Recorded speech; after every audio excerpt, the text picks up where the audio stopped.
ইবলিসকে আল্লাহ মানুষের জন্য পরীক্ষার স্বরূপ সৃষ্টি করেন এবং কিয়ামত পর্যন্ত তার হায়াত দীর্ঘ করে দেন।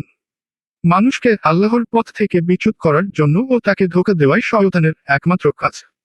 সে মানুষকে বলে কুফরি কর, কিন্তু যখন সে কুফরি করে তখন শয়তান বলে, আমি তোমার থেকে মুক্ত, আমি বিশ্বপ্রভু আল্লাহকে ভয় করি। অন্যদিকে যুগে যুগে নবীর রাসূল ও কিতাব পাঠিয়ে আল্লাহ মানুষকে সত্য পথ প্রদর্শনের ব্যবস্থা অব্যাহত রাখেন।